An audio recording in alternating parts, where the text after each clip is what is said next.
समझता हूँ कि कई बार कुछ बोलते कुछ है और उसका भाव कुछ निकल जाता है। चाहे वो सोफिया कुरैशी जी हैं, चाहे व्योमिका सिंह जी हैं, उन्होंने नेतृत्व करके और जो आतंकवादी थे उनकी कमर तोड़ने का काम किया है। का बयान आया कि महिलाओं में जोश नहीं है, जिस तरह से पहलगाम हमला हुआ। देखिए, मुझे पता नहीं आप कौन से बयान की बात कर रहे हैं, मैंने तो ऐसा कुछ सुना नहीं, लेकिन मैं समझता हूँ कि कई बार कुछ बोलते कुछ है और उसका भाव कुछ निकल जाता है।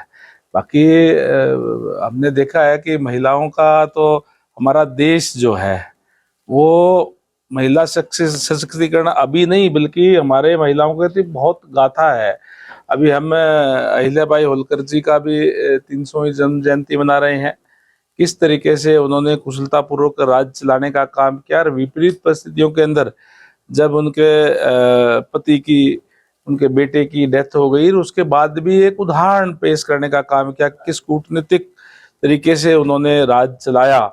और चाहे हमारी झांसी की रानी हो और अभी अभी पहलगाम की भी अगर हम बात करें तो किस तरीके से हमारी जो देश की बेटियां हैं, जो हमारी जाबाज सैनिक है, चाहे वो सोफिया कुरैशी जी हैं, चाहे व्योमिका सिंह जी हैं, उन्होंने नेतृत्व करके और जो आतंकवादी थे उनकी कमर तोड़ने का काम किया है। जिस तरीके से जिस घटना में जिस माननीय नरेंद्र भाई मोदी जी ने कहा था कि हम उन आतंकवादियों को ऐसी सजा देंगे और उनके आकाओं को कि उनके सोची भी नहीं होगी उन्होंने, और उसके अंदर अहम रोल जो है हमारे जाबाज सैनिकों का, हमारे महिला सैनिकों का भी जो है वो था।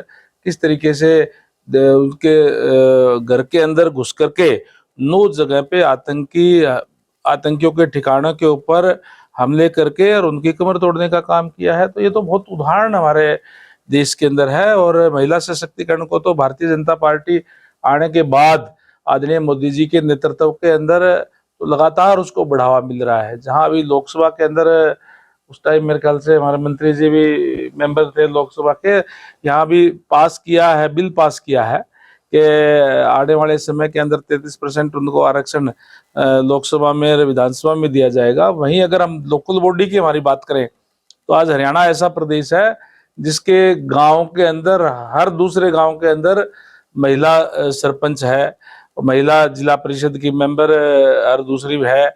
इसी तरीके से ब्लॉक समिति है, उसके अंदर भी 50% आरक्षण जो महिलाओं को दिया गया है। बखूबी अपना कार्य वो करने का काम जो कर रही है। क्षेत्र में जिस तरह से अशोक अरोड़ा और बीजेपी पार्षदों के बीच कहासुनी गाली गलौज हुआ, आप किस तरीके से देखते हैं उसको? देखिए, प्रजातंत्र में इस तरीके की कोई भी स्थान नहीं होता, निंदनीय है।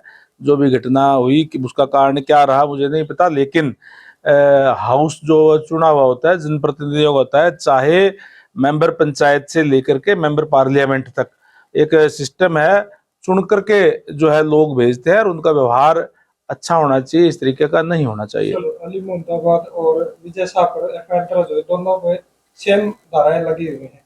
मोहम्मदाबाद को अंदर कर दिया, विजय सागर को भी बाहर है। ये क्या कहाँ का बात कर रहे हैं आप? कहाँ की बात कर रहे हैं? विंग कमांडर और जो हमारी सोफिया कुरैशी है उस पर उन्होंने टिप्पणी की।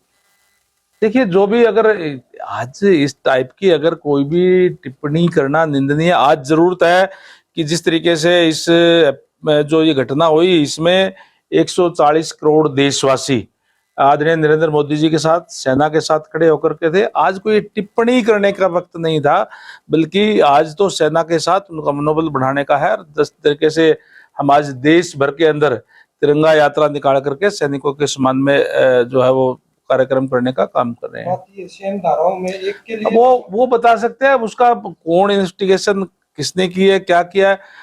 हमसे जुड़े रहने के लिए हमारे YouTube चैनल को सब्सक्राइब करें और नई वीडियो की नोटिफिकेशन के लिए बेल आइकॉन को दबाएं। अगर आप ये वीडियो Facebook पर देख रहे हैं तो लाइक जरूर करें और ज्यादा से ज्यादा शेयर करें। धन्यवाद।